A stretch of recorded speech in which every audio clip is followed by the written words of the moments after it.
Saham-saham yang direkomendasikan oleh Pak Gembong di pagi hari ini ada Energi dengan support di 1.800, resistance di 2.200, PTBA dengan support di 2.900, resistance di 3.300. Kemudian juga ada Antam dengan support di 4.000, resistance di 4.300. Kemudian juga ada GZCO dengan support di 2.000, maksud kami 220 dan resistance di 300 dengan seluruh saham direkomendasikan buy pagi hari ini. Ya, Pak Gembong, kita ke Energi. Apa analisis lengkapnya dan term investasi untuk Energi berapa lama? Apakah kemudian trading saja atau bisa masuk untuk jangka menengah ke panjang?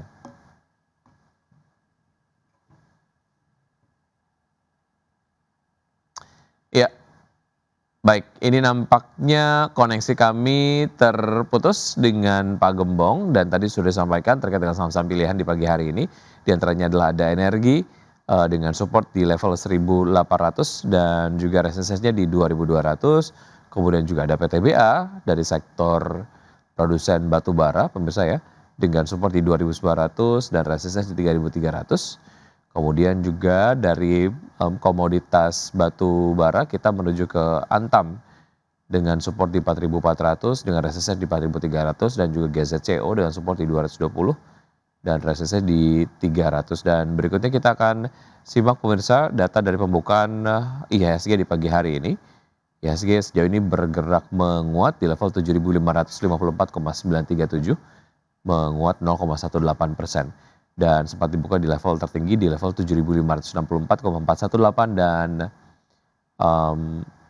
menyentuh level, maksud kami dibuka di level 7.564,418 dan juga sempat menyentuh level tertinggi di level 7.582,502 dan menyentuh level terendah di level 7.552,548. Dan sebanyak 321 saham mengalami penguatan dan 190 saham melemah dan 182 saham tidak mengalami pergerakan atau tidak bergerak.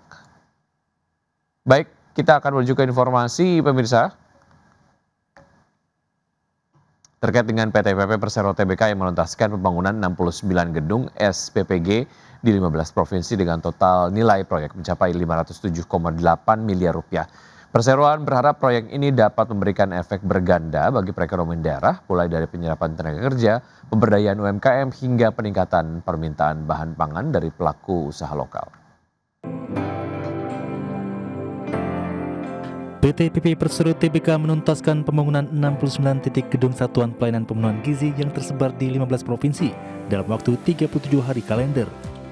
Proyek senilai 507,80 miliar rupiah ini merupakan bagian dari dukungan Kementerian Pekerjaan Umum terhadap program makan bergizi gratis yang didanai melalui APBN. Pembangunan dimulai sejak 25 November 2025 dan telah mencapai progres 100%. Corporate Secretary PT PP Joko Raharjo mengatakan penyelesaian proyek dalam waktu singkat menjadi bukti kapabilitas perseroan dalam mengerjakan proyek berskala besar. Dalam pelaksananya, PT PP mengandalkan sejumlah inovasi untuk mempercepat pembangunan, antara lain penggunaan sistem konstruksi modular yang memungkinkan pekerjaan dilakukan secara paralel di berbagai lokasi. Selain itu, perseroan juga menerapkan dashboard monitoring berbasis digital yang terintegrasi untuk memantau progres proyek secara real time, mulai dari pengiriman material, tenaga kerja, hingga perkembangan di lapangan. Perseroan menyatakan proyek ini diharapkan memberikan efek berganda bagi perekonomian daerah, mulai dari penyerapan tenaga kerja, pemberdayaan UMKM, hingga peningkatan permintaan bahan pangan dari pelaku usaha lokal. Kedepan PT PP berkomitmen untuk terus menghadirkan pembangunan infrastruktur yang tidak hanya berorientasi pada aspek fisik, tetapi juga memberikan dampak sosial bagi masyarakat luas. Berbagai sumber untuk ID Action.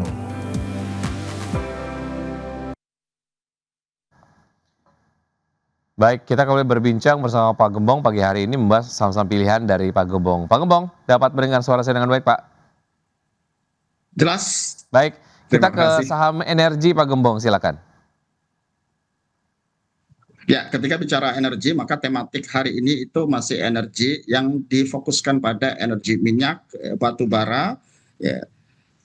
Satu terkait dengan energi, ya, NGR, ya, target buy di level 1850 dengan target ya take profit di level 2200 dengan stop loss di 1.800. Kita melihat dari sisi volatility masih tinggi di geopolitik, harga minyak masih tinggi, otomatis ini menjadi sentimen atau katalis positif untuk ya emiten-emiten yang langsung terkait dengan harga minyak, terutama dari sisi energi, Medco. Nah, kita memilih ENGR gitu kan, itu cukup menarik karena dari 3 tahun terakhir ya terutama itu ada terkait dengan salesnya naik, EPS-nya naik, dan untuk Q1 2026 kita optimis untuk kinerja laporan keuangannya juga akan menarik, sehingga itu kita memberikan rekomendasi. Itu untuk ENGR. Baik, dari energi kita ke PTBA ya, silakan Pak Gembong.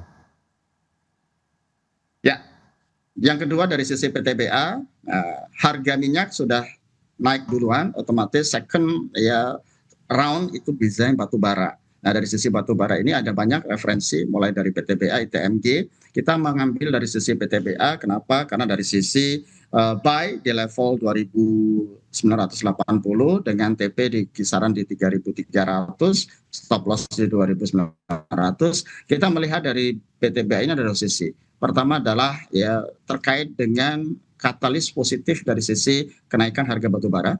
Yang kedua dari sisi ya dividen hunternya rata-rata di atas 10%, dan yang ketiga tentunya ya dengan kenaikan harga batu bara di Q1 2026 ini akan menunjang kinerja di 2026 terutama di Q1, sehingga ada kenaikan kira-kira dari penjualan maupun dari sisi profit atau TPS. Kenapa? Karena batu bara ini terutama di PTBA ini posisinya ya secara pendapatan ya profitnya tidak sekencang dari 2022 kemarin, tetapi ini trennya masih tetap naik. Itu untuk PTBA. Sentimen terkait dengan sektoral yaitu dari sisi kenaikan harga batu bara. Baik, dari PTBA kita ke Antam. Ya, yang ketiga untuk saham hari ini pilihan kita adalah tetap masih Antam. Kenapa? Karena basisnya adalah emas. Ya, ketika produksi ya uncertain-nya masih tinggi, otomatis safe haven atau lindung nilai terutama di emas ini akan cukup menarik ya. Saat ini emas global sudah mulai konsolidatif dari 4.000 sempat 5.560 atau mendekati 5.600. Saat ini di harga spot di kisaran di 4.750 sampai 4.800. Tetapi ketika bicara kinerja laporan keuangan Antam ini ya akan menarik sekali, akan mengalami lonjakan ya terutama faktor dari kenaikan harga emas. Jadi kita melihat bahwa Antam ini atau ANTM dari sisi perspektif kami di 2026 terutama di semester 1 masih cukup menarik ya, target kita masih kisaran 4.500 sampai 4.600 untuk Antam. Baik, dari Antam kita ke GZCO. Ya, terakhir yang kita rekomendasikan adalah satu ya tadi sudah basis energi mulai dari minyak, batu bara ke safe haven emas, dan yang keempat adalah di CPO. Kita melihat bahwa krisis energi salah satunya juga akan menjadi sentimen positif untuk energi yang terbarukan, terutama ini program dari sisi pemerintah yaitu bagaimana meningkatkan ya mulai dari B20 sekarang B30 B50 ya, program substitusi untuk mengurangi ketergantungan dari sisi minyak, sehingga saham-saham CPO itu akan mengalami kenaikan. Kita melihat dari semua saham terutama LSIP, terus yang kedua dari GZCO ini yang kita rekomendasikan. Oke, itu tadi saham yang targetnya saat ini direkomendasikan. kisaran